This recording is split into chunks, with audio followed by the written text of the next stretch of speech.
Professor Funmi, it's such a privilege to have this conversation with you today on the sidelines of this dialogue that is being hosted by the Thabo Mbeki Foundation that's focusing on peace and security issues in Africa. So let me just jump into it because I'm quite excited to have this opportunity to talk to you and really to ask you, maybe as we start this discussion, to tell us a bit about your wonderful intervention that was presented as a keynote address at the dialogue. No, thank you so much, Chris. It's a pleasure to have this chance to talk to you, and especially after yesterday afternoon, when you were really interrogating aspects of this question of plebiscites and co. Yeah. I think it's a chance to have a good follow-up conversation. Yeah. I should say that there's a bit of background to the talk I gave. Yeah. As I said in that talk, the Thabo Mbeki Foundation asked me to do a 2.0 version of my Africa Day lecture of May 2021.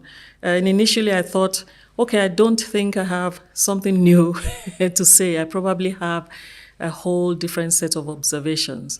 And as I said at the lecture, as I looked at that lecture, and I looked at some of the work that I have been doing, and I think that's a strong part of it, because in the past couple of years, I have built on my own research agenda. I have a 10-year research agenda, which is looking at peace, society, and the state in Africa. Right. And we have about 6 clusters with different researchers on it, but my bit of it has been to constantly interrogate the stage of peace building, how the global one is interacting with the Africa stage. And I have to say I have serious criticisms of both, even though I appreciate the challenges that are faced at both levels.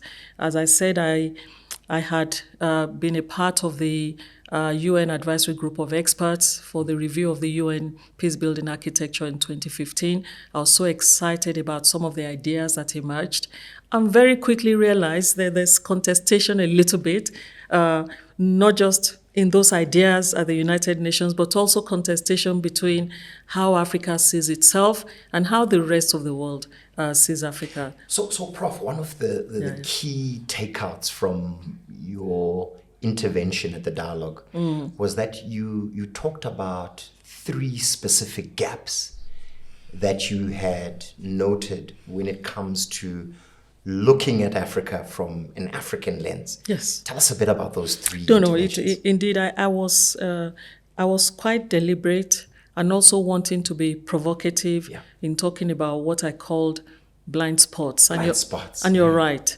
I saw those blind spots as gaps between the intentions, between our intentions, right, and our actions.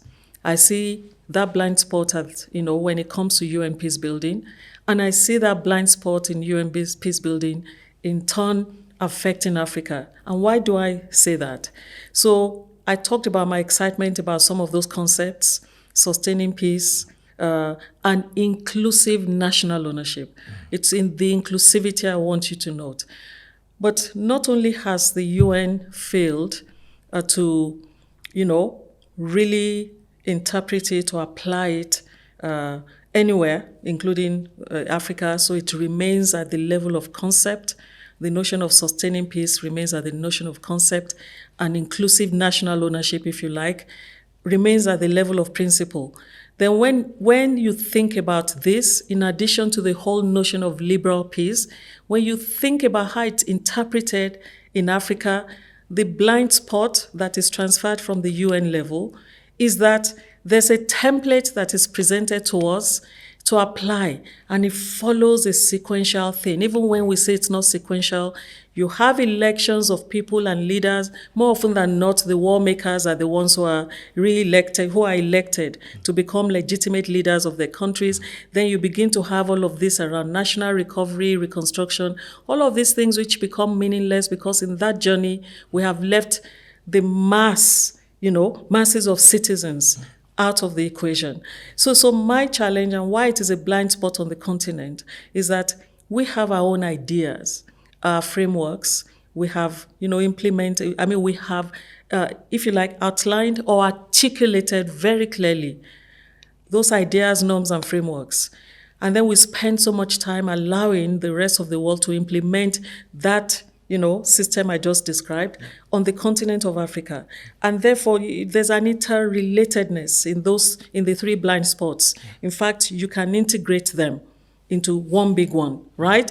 Because the second blind spot has to do with our own non-application, our own inconsistencies about applying some of our own norms. Yes. We're very clear about the fact that we don't want an unconstitutional takeover of power.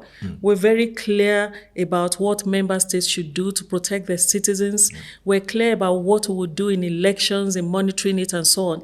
And on almost every single one of them, we have violated our own norms. And I love what you said about norms, where you said it looked like some of our sort of multilateral institutions like the African Union, Yes. which you referred to, seem to be norm entrepreneurs. Yes. That we generate all these fantastic norms that talk to values, that talk to rules, that talk to the way in which leaders must behave, which was another gap that you mentioned. Yeah, indeed. But the challenge with that is that the norms stayed just as that.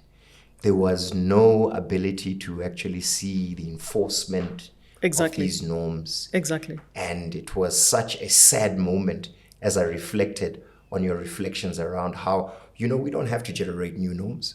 Indeed. Let's just implement the ones that we have now. You're so right, because I believe that, we have a plethora of norms. Some of them are really sound. Some have been borrowed and bastardized by the United Nations or by global actors in a sense. But we have failed to apply them consistently. I must say that in some instances give us an example, Prof. Okay, so what is a norm that we've generated that we don't apply? Okay, when we talk about unconstitutional change in governance, there are two types.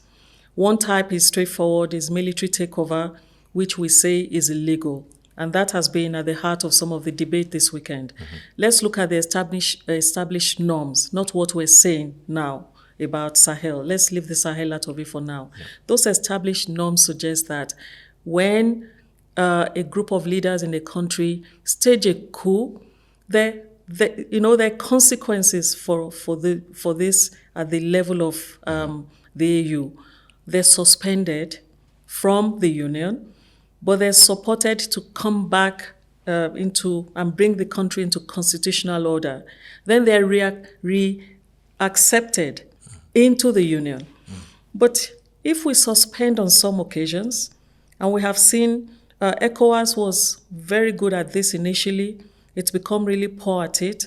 But what I'm saying is you cannot suspend some governments when they stage a coup. You can say, Guinea has staged a coup, we're suspending it. But then Chad has, its leader dies, and then through means of a coup, an unconstitutional means, either the leader's son or relative takes over power, and we do nothing. So Prof, that's inconsistency. It's very inconsistent, but one of the fundamental points that you raised is that very often in Africa, what we also see is another form of coup, which is a constitutional coup, which is normally perpetrated by those in power, by governments. They change the constitution. Thank you. That's the second type. To allow basically for themselves to extend their term in office. Exactly. To maintain power for themselves. And that's another type. You can take Côte d'Ivoire as an example. Yes. Where even the African Court of Human and People's Rights says, look, there's a violation. Let those elections not take place because this attempt to go, to increase the term limit and all of that. Then we help the parties in that country violate it by going to observe the very elections that have been declared, abnormal, illegal, if you like. But there are powers. That's another norm that we have in the Africa Charter, right? Yes. On elections, democracy and governance. That the AU Commission can actually declare that the conditions are not right to observe elections. So we went and observed it. But listen here, Prof. This now requires us to jump right into piece de resistance of your presentation, which is around plebiscites. Yes, indeed. Typically understood by many as the concept of elections. But here you are talking at a conceptual level about how do societies decide their destiny, how do they determine what the key policy priorities are. Exactly. And you are arguing at a fundamental level that one of the key mechanisms or tools that we could have is the plebiscite. Yes. Which is the ability to have referendums where not on leadership, which is what elections are, the ones that you are talking about, where we typically go out to the ballot boxes and to the polling stations and vote in these big personalities, these big men who talk about themselves. Big men talking big. Big men talking big. Absolutely. But your intervention, which is awesome, is that you're saying, listen, it's high time that we now focus on policies. Absolutely. Key priorities through plebiscites that determine the destiny of our societies. And then maybe later, after we've defined the top 5 policy priorities, then we can elect a leader. Tell us what about that. For me, that was excellent. Thank you. Thank you so much. Actually, it's my most exciting contribution, both in terms of scholarship and policy debates. Why? Because it's the single most important aspect. It is both a blind spot and it offers a solution. The blind spot is the blinkered approach to leadership, which only sees individuals at the top of vertical hierarchies as the only people who can offer leadership. And we have seen that many, not in all cases, right? But the fact that the really good examples are rare makes the point. That many leaders come in and they can only think about their own interests and the interests of a small group of elite. And because at the level of the global community, we have sealed the fates of these societies around selfish leaders because of the model, because of the template we bring, which we ourselves haven't corrected. Because of that, we are in a cyclical pattern of elections, zero-sum politics, conflict. If you want to break that cyclical pattern, you have to alter the leadership model. And that's why I said in the leadership infrastructure, there is the hardware, which is the systems, all of the things we build to guard how we elect and all of that. That's fine. But the software, which is the lifeblood of leadership, is about how leaders and people interact to shape their purpose, their common purpose and their destiny. And it's only through plebiscites where you help those people vote directly for the issues that are priorities to them. And you have opportunities to change course when you have a war-affected society that is trying to rebuild. And that means you ask first, what are our priorities as a people? How do we want to share our natural resources? How do we want our constitution to share power between us? How do we actually want the citizens to, be protected in terms of health, education, whatever it is? You can agree on national priorities via a referendum. Prof, this is the essence of inclusive governance. Yes, this is it. And a simple definition of governance. It's about who gets what, when, thank you, and how. Chris, that's the point. Yes. And what you are saying is that power of who gets what, when, and how, that authoritative allocation of resources must be given back to the people. Exactly. And actually, I honestly believe it, that if you see your security in the security of your people, you're actually more secure.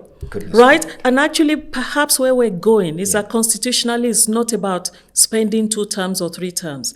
It's about spending all the terms you can for as long as your people see you as legitimate, as a legitimate leader to take them where they want to go. But first ask them where they want to go. There you go, Prof. And you see, once we go back to the basic fundamentals of what governance at its core is about. Yes, exactly. These are the people, societies, absolutely, how they allocate these resources amongst themselves, and that these resources must ultimately be allocated in the interest of those societies. Yes. Not to political elites and others. And not to external, actors as well. And then you give us this fantastic mechanism through which we can decide that authoritative allocation of resources.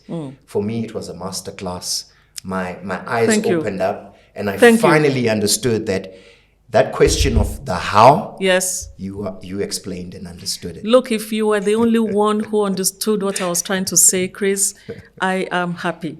I'm inspired by it, and I'm inspired by how you translated it during the session that you chaired. Yeah. And I actually don't think that, I know that two wrongs don't make a right, but I think it's possible for Africa through the way it practices leadership and through the way it applies its norms to be an example to the rest of the world.